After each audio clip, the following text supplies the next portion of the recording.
Kenichi is your regular overworked Japanese salaryman, living off caffeine and dreams of early retirement. One day, while drowning in spreadsheets, he finally keels over. But instead of getting an epic isekai send-off, he wakes up and retires to a quiet farm. Life's chill until one day, poof, he's making lunch, and now he's in a forest. Looking around, he finds a skeleton, yikes, and some weird plants. Years of binge-watching anime tell him this is probably an isekai moment. Just to be sure, he yells, "Status window!" And boom, there it is. "Welcome to the game, Kenichi." His status screen looks good, but there's no HP bar. Suspicious. But hey, his Amazon account is still active. Turns out he can shop and hoard things in his item box. The downside? He's broke. The only thing of value nearby is the shiny armor on Mr. Skeleton Knight and, well, finders keepers, right? Kenichi grabs the gear, buys bread, and buries the skeleton like a decent human being. As he pedals through the forest, night falls. And surprise, wolves show up, not the fluffy kind. Kenichi panics. No guns in the store? Seriously? So he settles for fireworks. The wolves are startled, but they're not leaving. And that's when it hits him. Sometimes life throws wolves at you, but remember, every challenge is just training for your next victory. Plan B.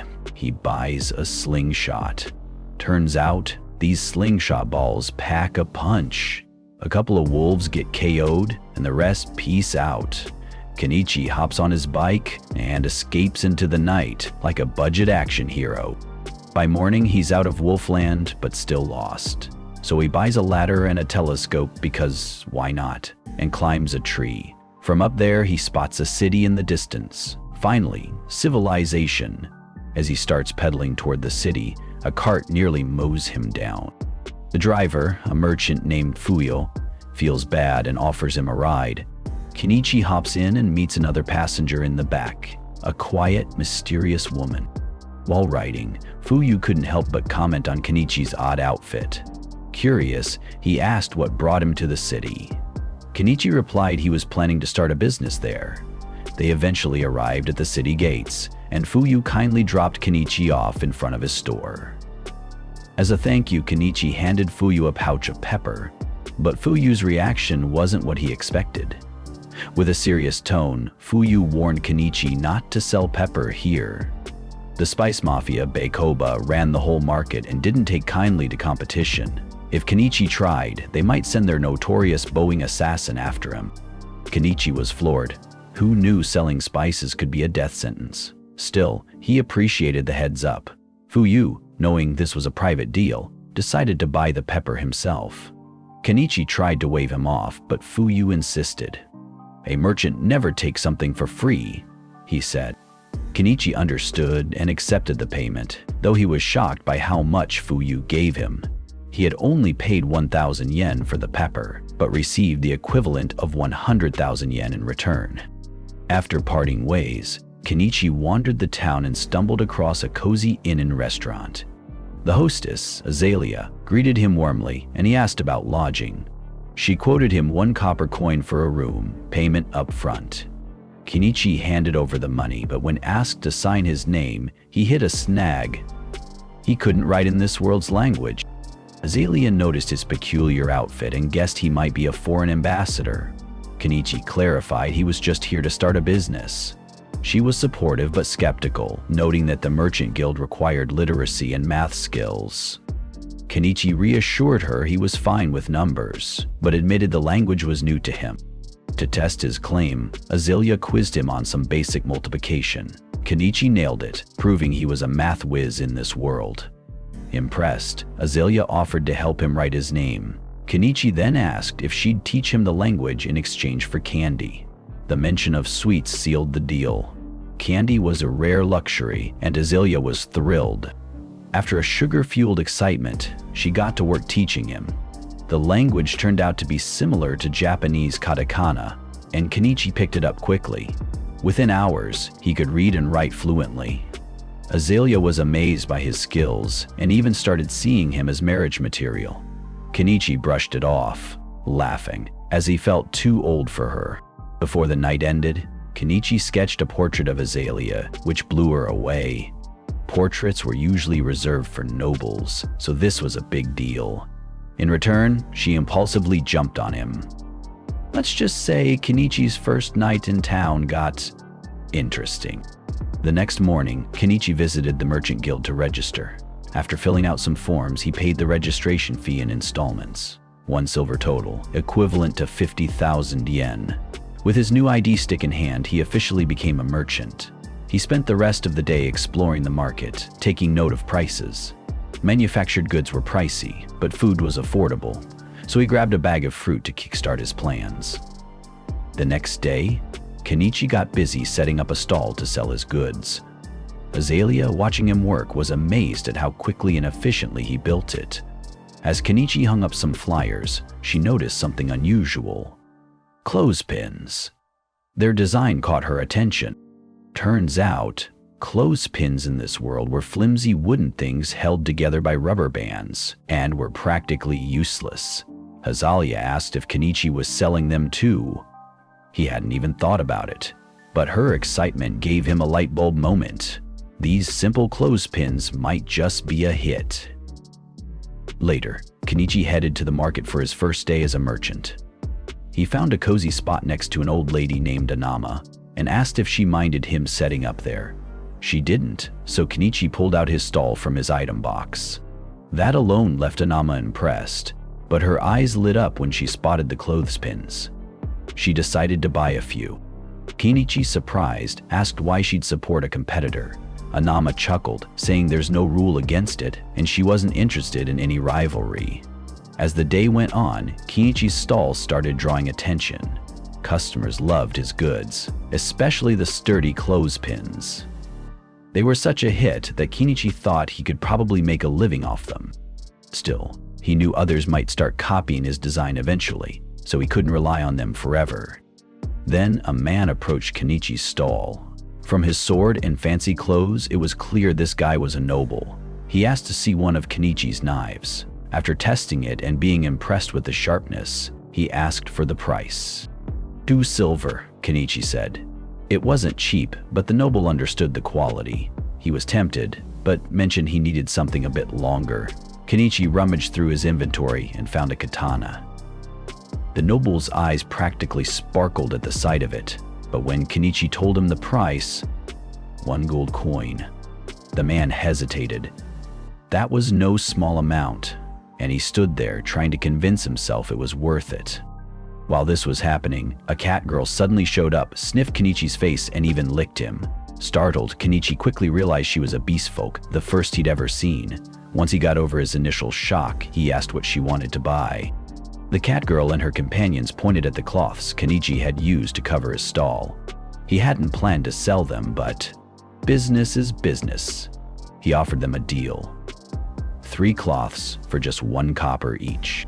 Unfortunately, the beast folk were terrible at math and thought Kenichi was trying to scam them. Luckily, the noble stepped in, assuring them Kenichi was being honest. Relieved, they bought the cloths. The noble also decided to splurge on the katana, unable to resist its craftsmanship. By the end of the day, Kenichi had made a hefty profit. Meanwhile, elsewhere in the city, a maid who had bought Kenichi's clothespins excitedly showed them to her master, Premiula, and asked if they can start using them in the mansion since they'd make her chores so much easier. Premiula agrees. It's a great idea. In fact, it's such a good idea that she tells Margaret to buy more tomorrow. But then, a light bulb goes off in Primula's head. Why just use them when she could sell them through her own company? These clothespins are a gold mine waiting to happen. Fired up, she dashes off to get her father's approval for the plan. Meanwhile, Kenichi is by the well, taking a chilly bath and shivering like a wet dog. He dreams of soaking in a hot bath, but quickly remembers this world doesn't have them yet. If he wants one, he'll have to invent it himself. He searches through his online store inventory and finds a barrel for sale. Perfect. His plan? Fill the barrel with water, stick it over a fire, and voila, instant hot bath. If it works, he might even turn this idea into another business. While he's benefiting a lot from his mysterious online store, he can't help but wonder how it all works. Where do these packages even come from? Is there some cosmic Amazon Prime service delivering them? He half jokes that his soul might be the payment, but hey, no point stressing over it now. With that thought, he decides to call it a night. But while Kenichi is drifting off, somewhere deep in the forest, a little girl named Enemon is running for her life. The next day, Kenichi decides to mix things up at his shop by adding some jewelry to the inventory. They're not real gems or anything fancy, just polished glass. But they sparkle enough to catch attention. Hopefully, they'll bring in some extra coins. While he's setting up, Margaret, the maid from yesterday, shows up again. She's back for more clothespins. When Kenichi asks how many she wants, she casually says, 100? Kenichi nearly drops his jaw, but quickly recovers. Money is money, after all. As he packs up the order, Margaret notices the shiny glass jewelry and asks if they're real diamonds. Kenichi chuckles and explains they're just polished glass, but they do look nice. Margaret nods and tells him to hold one for her. She'll come back for it later. Business goes smoothly for most of the day, but as Kenichi is packing up, the beast folk from yesterday show up again. They look super serious, which makes Kenichi worry they're here to settle some grudge. But Mylon, the cat girl, leans in close, sniffs, and announces to the group, "Yep, I smell spices." The beast folk get excited and beg Kenichi to sell them some spices. Kenichi hesitates, remembering the scary rumors about the Spice Syndicate. He's not about to paint a target on his back, so he politely refuses. The locals around them chime in, saying it's unfair to ask a new merchant like Kenichi to take such a big risk. The beast folk seem to understand and back off. But Kenichi has an idea. He might not be able to sell spices, but he can still share a meal. He invites the beast folk to join him for dinner, out in the woods, away from prying eyes. The beast folk happily agree, and later that evening they meet up with Kenichi and the old merchant, Anima, on the outskirts of town. As they prepare the meal, Anima offers to help and gets tasked with cutting veggies. She's amazed at how fresh and vibrant the vegetables are. Kenichi explains they're imported from a foreign country and are top-notch. Meanwhile, Mylon and the other beast folk are in the river, catching fish like pros. With all the ingredients ready, Kenichi gets to work. He seasons the fish with spices, throws everything into a pot, and soon enough, the aroma of a delicious meal fills the air. When it's done, the beast folk dig in and are blown away. They've never tasted anything this good before and can't stop thanking Kenichi. However, all this amazing food has triggered a craving for alcohol. The beast folk exchange hopeful glances. Anama tells the group to chill out because alcohol is expensive, but Kenichi figures a little drink won't hurt. He pulls out a cheap bottle of booze and pours a few glasses. In exchange, he makes them promise to keep their mouths shut about the secret dinner he made. Anama thinks Kenichi's being overly generous, but he shrugs it off. The beast folk seem like decent folks, so why not let them enjoy a good meal and some drinks? That night, they eat, drink, and even take a quick dip in the nearby stream before crashing under the stars. Somewhere in the mix, Mayuri seems to be warming up to Kenichi, maybe a bit too much. The next morning, Kenichi strolls back to the inn only to find Azalea giving him the stink eye. Kenichi explains he was hanging out with some beast folk, but the stray fur on his jacket makes her suspicious. "A cat lady? Really? Couldn't you have at least picked me?" she huffs. Later, Kenichi opens his shop for another day of business. Before long, Margaret shows up again, but this time she's brought someone along, Primula. Kenichi's momentarily distracted by Primula's beauty, but he snaps out of it when Margaret reminds him about the necklace she wanted. Kenichi pulls it out and Margaret pays for it before handing it to Primula to inspect. Primula is so impressed by the quality that she can't believe it's not made of real diamonds. She asks if Kenichi has more. Lucky for her, Kenichi restocks his inventory and brings out a fresh batch. Primula is clearly impressed, not just with the jewelry but also with Kenichi's mysterious item box that stores everything. She then drops a surprise. She's the daughter of the owner of the Mallow Trading Company and wants Kenichi to meet her father. Kenichi is intrigued but a bit nervous. Meeting big-shot merchants sounds like a recipe for trouble. Anima reassures him, saying Primula's father has a solid reputation. Convinced, Kenichi agrees, and Primula invites him to ride with her in her fancy carriage. On the way, Primula shows him clothespin replicas her craftsmen tried making.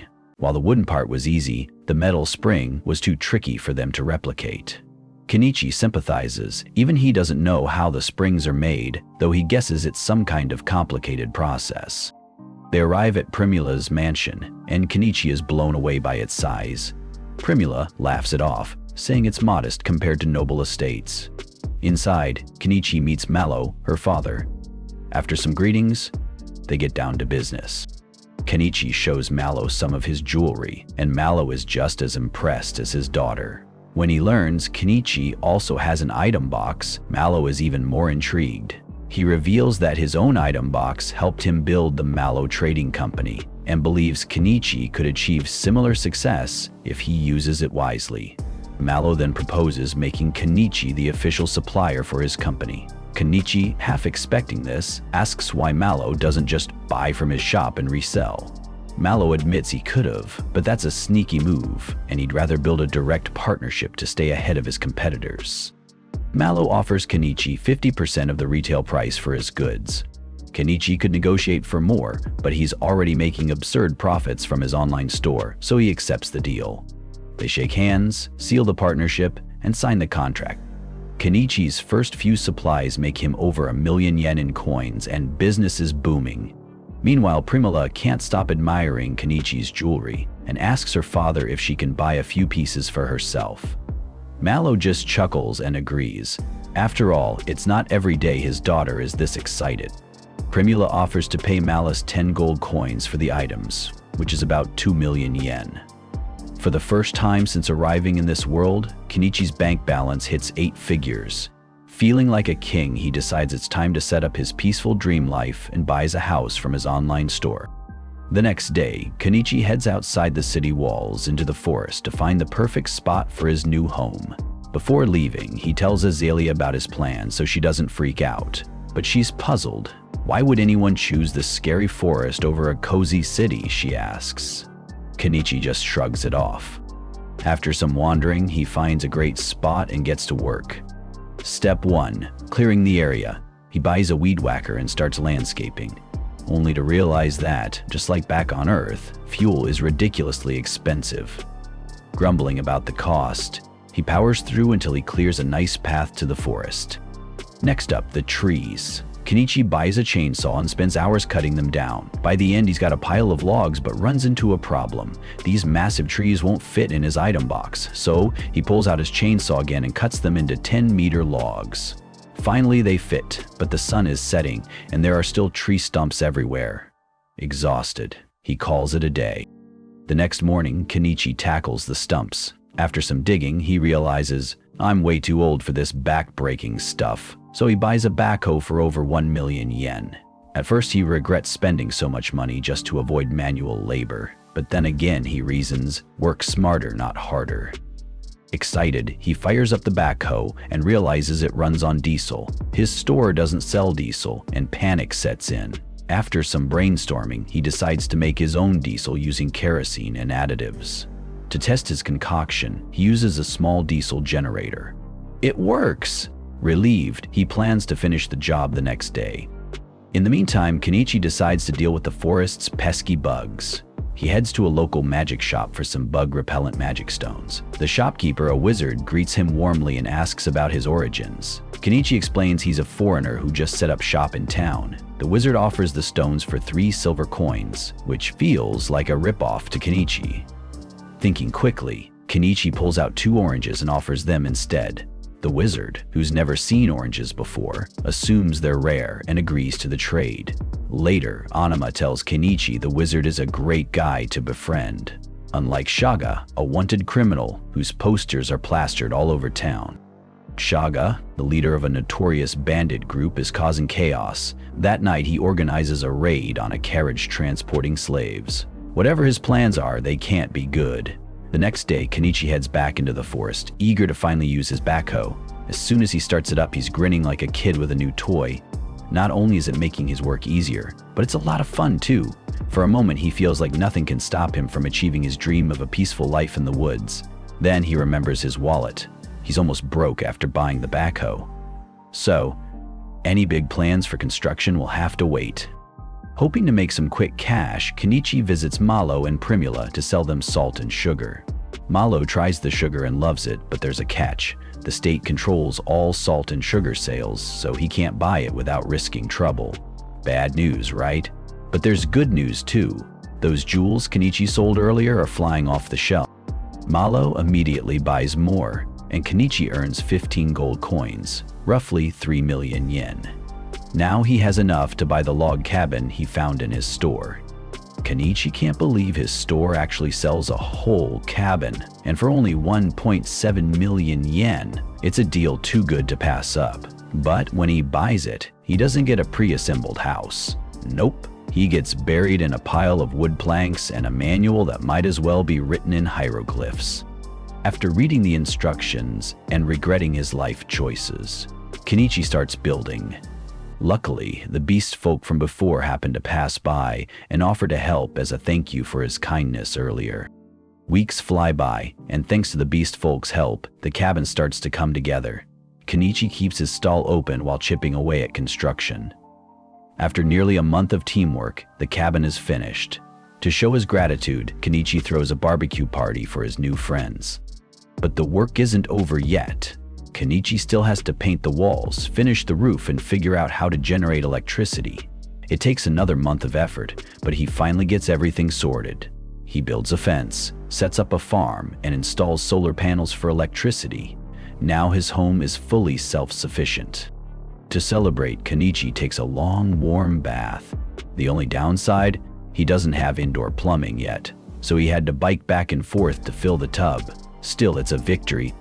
The next morning, Kenichi visits Azalia at the inn to share the good news. "I'm done with the cabin, so I won't be staying here anymore," he says. Azalia is surprised. She didn't think he was serious about living in the forest. But she's happy he reached his goal, even if she'll miss seeing him around. The day after that, Kenichi wakes up in his cozy cabin. The weather is perfect, so he grabs his camera and heads out to snap photos of the local flowers. Everything is peaceful until an arrow whizzes past him. Startled, Kenichi falls off his bike. More arrows follow and he dives behind a tree for cover. Turns out the archers are a group of new beast folk living in the forest. They were out hunting and mistook Kenichi for prey. Kenichi is completely confused about why these beast folk are attacking him. But he's not the type to just sit there and take it, so he grabs his slingshot from his inventory and returns fire. The beast folk are a bit taken aback. They weren't expecting this weak human to fight back. They start second-guessing their life choices as Kenichi throws some fireworks at them and pulls out his excavator. It's the beast folk, clearly not ready for whatever this excavator can do. Bolt. Kenichi is left standing there, scratching his head, wondering what just happened. But just as he's about to figure it out, he hears a cry for help. A wounded animal at the base of a tree. It's a cat with an arrow in its leg, and it's clearly in a lot of pain. Kenichi moves in to help, but the cat isn't having it. It hisses and bares its teeth, not trusting him one bit. Kenichi doesn't want to risk a bite, so he spends a little money to buy some cushion armor, just in case, and he tries to remove the arrow. The cat barely puts up a fight. Guess it's too tired to do anything. With the cat calmer, Kenichi disinfects the wound with some alcohol and applies some antibiotic cream. It's a good start, but he's still not sure if the poor thing will make it out here in the wild, so he decides to take it back to his place. So once home, he sets up a blanket for the cat, but it hasn't moved a muscle since he treated it. Kenichi starts to worry. He hasn't seen any vets around, but maybe there's some healing magic he can use. So he heads to ask the local wizard. The wizard listens to his story, and after realizing Kenichi found a bobcat, he's a bit confused. Why would Kenichi want to help it? He could have just killed it and sold its fur for a nice profit. Since the wizard's not much help, Kenichi heads outside. That's when Miley pops up out of nowhere, sniffing him like a bloodhound. She picks up the scent of the bobcat on him and goes absolutely bonkers. Her people see bobcats as messengers of God, so she's totally excited and wants to see it. She follows Kenichi to his house and immediately spots the injury caused by the dog beast folk. Miley is not having it. She vows to make them pay. Meanwhile, the bobcat seems to be doing a bit better, but it keeps trying to lick its wound. Kenichi, being the problem solver he is, puts a cone on the cat's head to stop it. Miley's impressed by Kenichi's healthcare skills and asks if he's a doctor. Kenichi laughs and says he's just good with first aid. To thank him for helping the bobcat, Miley goes hunting for some bird meat, and she returns with her catch. Kenichi cooks it up for dinner. Miley's wiped out and asks if she can crash at Kenichi's place for the night. Kenichi raises an eyebrow. Is it okay for you to skip work? But Miley's more concerned about the bobcat than anything else. Kenichi agrees to let her stay. But since he only has one bed, Miley suggests they share it. And, well, things get a bit cozy, with Miley ending up on top of Kenichi that night. And several days later, the bobcat's doing a lot better, so Kenichi decides to work on his farm. He's already got the tools and seedlings, but he's still got a big problem. Water, running to the river, every time he needs to water crops is a pain. He starts thinking about how to solve this and figures he can build a well with a pump, but that's a job for tomorrow. He's too tired to deal with it today. After going to bed, he wakes up the next morning to find the bobcat jumping on his stomach. It hurts, but Kenichi's happy to see the cat's full of energy again. He takes off the cone and sends the bobcat back into the wild to live its life. Now back to that well. Kenichi decides to take a break from his shop and spend a few days building it. He drills a hole in the ground and installs an electric pump. So now he's got fresh water anytime he needs. Now to celebrate, he starts filling up the bath for a nice soak. But just as he's about to jump in, he hears someone call his name. It's Primula, looking surprised to find him here. She explains that she got worried since he hadn't opened his shop today. Miley told her about his cabin, so she decided to check on him. She's impressed by everything Kenichi has built on his own, but then her eyes land on the giant excavator next to his house. She's curious. What's that? Kenichi doesn't want to explain how his excavator works, so he shrugs and says, "It's my summoned familiar." Primula surprisingly buys it. Now she thinks Kenichi knows magic. He quickly asks her to keep it a secret. But there's a small issue. By this time, the city gates are closed, so Primula can't head home tonight. Primula already knew that, which is why she casually declares she's staying over. Kenichi mentions he only has one bed, but she just waves it off. Then she notices a barrel nearby and asks about it. Kenichi explains it's his hot bath setup, and Primula's eyes light up like a kid in a candy store. By nightfall, Kenichi has the bath ready and Primula hops in, loving the warmth. But being in the woods creeps her out a little, so she starts calling for Kenichi. He shouts back, "I'm right here, on the other side of the wall." But Primula insists she'd feel safer if she could see him. After her bath, Kenichi hands her a fluffy bathrobe. She's so impressed with how cozy it feels that she asks if she can buy it. Kenichi says it's not for sale, but after a bit of pleading, he gives in and promises to sell her a couple. Later, he hands her a nightgown for bed. Primula is blown away by Kenichi's collection of amazing products and tells him he could become the kingdom's greatest merchant. Kenichi laughs and says he's not interested in fame. The attention from nobles would only complicate his peaceful life. Primula promises to help him keep things quiet. When it's time to sleep, Kenichi doesn't want another Miley situation, so he buys a second bed for Primula. Meanwhile, trouble is brewing elsewhere. Over in the outlaws' camp, Shaga receives a job from someone important. This could spell danger later. The next morning, Kenichi takes Primula home.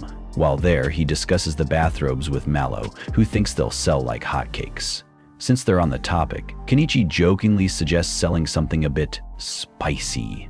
Primula seems curious, but Mallow shuts that down immediately.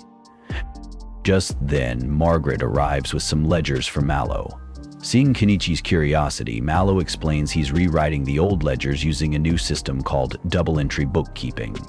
Kenichi is surprised. It's the same system he knew in Japan. This reminds him of Mallow's earlier comment about the Empire's rapid progress thanks to a certain inventor. Mallow invites Kenichi to see one of the latest inventions, a pitcher pump. Kenichi's suspicion deepens. Creating a pitcher pump so easily would require knowledge from Japan. Could there be someone else like him here? And if so, that means competition. Over the next few days, Primula visits Kenichi often, but tonight is special. She's preparing for a supply run tomorrow and won't be able to visit for a while. Before leaving, she asks about the spicy nightgown and if she can buy it. Kenichi teases her, asking if she's trying to seduce someone, and Primula cheekily replies, "Yes, you." Kenichi is stunned. He doesn't think it's a good idea to start a relationship with her, especially since he's friends with Malo. But Primula assures him her father has already given his blessing. Even so, Kenichi says he's too busy for romance right now and asks if they can put the topic on hold. Primula understands, but asks if she can share his bed just once, even if it's just to sleep. The next morning, Kenichi gets an unexpected visitor, a knight named Norseball, the same guy who bought a sword from him earlier. Norseball explains he was sent to investigate rumors of a strange old man living in the woods, but assures Kenichi that he'll report back that there's nothing suspicious here. Before leaving, Norseball mentions some recent gossip. A mage in the Empire created a condiment called mayonnaise and even defeated a dragon with it. Kenichi is floored. It's clear that this mage must also be from Japan. With everything this mysterious person has achieved, Kenichi can't help but feel a little outclassed. And that wraps up episode 3. Subscribe so you don't miss the next part. A month later, in the bustling city market, Kenichi was waiting for Malo's caravan, probably hoping for free snacks. When he overheard rumors of an attack, his curiosity piqued, but things took a serious turn when Margaret arrived, looking like she'd just been through a bad breakup. She confirmed that trouble was brewing. Kenichi pushed through the crowd and found Malo on his knees, begging adventurers to save his daughter. The problem? Shaga, a ruthless bandit leader with 50 goons, had her. The guild promised help in a few days, but Malo, desperate and frantic, needed action now. Meanwhile, Primula, Malo's daughter, sat calmly in her cell, seemingly unaffected by her captivity. Even Shaga, a gross creep, couldn't help but admit her beauty would tempt the pervy nobles to take good care of her. Back in the city, Malo, pleading with Kenichi, threw himself at his feet. Kenichi had a sudden flashback of Primula, maybe out of guilt, maybe stupidity, but he impulsively agreed to help. The moment the words left his mouth, he realized this wasn't a side quest. It was a full-on war, and he was just the errand boy. But hey, he had the Shangri-La, his mysterious virtual store. Kenichi pulled a fast one, demanding an advance payment. Malo, desperate and rich, handed over 10 million yen. Not bad for a day's work. Shaga's hideout was a ruined mountain castle, 50 k's south. Kenichi needed a ride, so he opened his store and summoned a Yatsubichi gallop truck right in the middle of town. People stared as he announced that his horse-free iron chariot would take willing warriors to battle, complete with top-tier weapons. Oh, and there was a huge bounty on Shaga's head. Yet, no one signed up. Apparently, even money couldn't convince adventurers to risk getting chopped up by bandits. Then came Lynx-chan, the badass feline Kenichi had saved a month ago, proudly hopping onto the truck with a pigeon in her mouth, ready for action. And she wasn't alone. Miley and her beastfolk warriors Nakoro, Nyamelo, and Maelanji joined the crew, ready to take on Shaga's gang. Kenichi handed out high-tech weapons, and Miley nearly drooled over her new bow. Next, Norseball, the knight, showed up with a brand new Great Wolf-Fang sword. One Kenichi's store had supplied. The knight was way too excited to test out his new weapon, and Kenichi wasn't about to argue with someone wielding such a badass blade. An old geezer from the tool shop also appeared. Kenichi tried to shoo him away, but the guy flexed his fireball magic, proving he wasn't just here to hand out walking sticks. And then Inama showed up, demanding a seat on the truck. Kenichi tried to explain it wasn't a picnic, but she insisted she'd cook and be ready to run if things got dicey. Kenichi, not wanting to waste any more time, pulled her on board. He called for one last round of recruits, but no one joined. The crowd seemed more interested in calling it a scam than fighting bandits. With his ragtag team ready, Kenichi told Malo to stay home. No need for a dramatic reunion until Primula was safe. He took the Hunt Shaga mission at the Adventurers Guild, paid a silver coin, and officially registered the mission. And just like that, Kenichi and his crew rolled out, leaving town in disbelief, some even accusing them of running off with Malo's money. But they didn't know. This wasn't a scam. This was war. Meanwhile, Primula sat in her dingy cell when the door creaked open, expecting a guard. Instead, a tiny purple-hazed girl entered, clutching a piece of bread like it was the last slice at a frat party. Primula, being the only adult in the room, handed her the food. At first, the girl hesitated, but hunger won out, and she devoured the bread like someone at 2 a.m. after a night of bad decisions. Primilla realized the girl was a prisoner too. She reassured her, "Don't worry, help is coming." The girl, wide-eyed and hopeful, asked, "You mean like God's help?" Primilla just nodded, not wanting to crush the kid's spirit. Meanwhile, Kenichi and the team made camp, cooking vegetable soup with horned rabbit meat. The beast folk, naturally curious, got a little too interested in the cat food Kenichi had bought for Lynx. Despite it being cat food, the merchant let them try it. Even the wizard took a bite. The dinner disaster was officially underway. Later, Kenichi laid out the plan. The smart ones, Merciful and the mage, agreed with him. The beast folk admitted they weren't exactly the brains of the operation, so they just nodded along. Inama, however, flat out refused to fight. She was there to make sure the fire didn't go out. Then, Meili, who was still getting used to modern technology, nearly had a heart attack when she heard a voice out of nowhere from a communicator. Kenichi found it hilarious and told her to get used to it. When it was go time, Meili scouted ahead. She saw that the castle guards were all drunk, happily partying around bonfires. Kenichi, seeing the opportunity, popped a battle snack from the beast folk, a mysterious nut that tasted like raw regret. This was when things got strange. Kenichi, high as a kite from the snack, lost his mind and laughed uncontrollably, driving toward the castle as if he were playing Mario Kart. Inside the castle, the drunk guards were oblivious to the impending doom. Meili, always sharp, took down 2 guards with ease. The rest of the crew followed, and the old wizard blew the gate wide open with a massive explosion. It was time to invade. Kenichi's truck barreled into the courtyard, and the team jumped out, weapons ready, catching the bandits completely off guard. But Kenichi? He was flailing around like a drunk at his first bar fight. Then, just when a bandit almost managed to take him out, Lynx saved his ass. Meili followed up with a clean shot to the skull, but before they could catch their breath, more bandits poured out, weapons drawn. Kenichi, still high, had no fear. He summoned his backhoe, turned on the headlights, and charged at the bandits like it was Black Friday at Walmart. The bandits, blinded and confused, had no idea what to do. Seeing the opportunity, the beast folk launched a counterattack, slicing through enemies left and right. Moore's Paw showed off his wolf skills, cutting enemies like butter.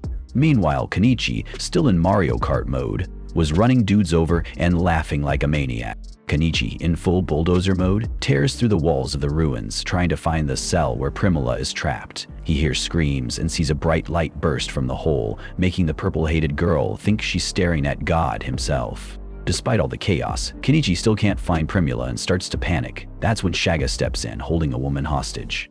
To prove he's not messing around, Shaga rips part of the woman's clothing and taunts her, saying he would have had his fun earlier if he'd known it would come to this. Meanwhile, Kenichi doesn't give up. Without showing his hand, he asks Meili to watch where he's pointing his laser sight at Shaga. The cat girl, relying on her keen senses, catches the hint. Kenichi plans to blind the guy with the light so Meili can take him down with her bow. As promised, the laser hits Shaga right in the eyes. He drops Primula, and just as the hostage makes a run for it, Meili's arrow pierces Shaga's shoulder, giving the woman time to dive into Kenichi's arms. But Shaga's not done.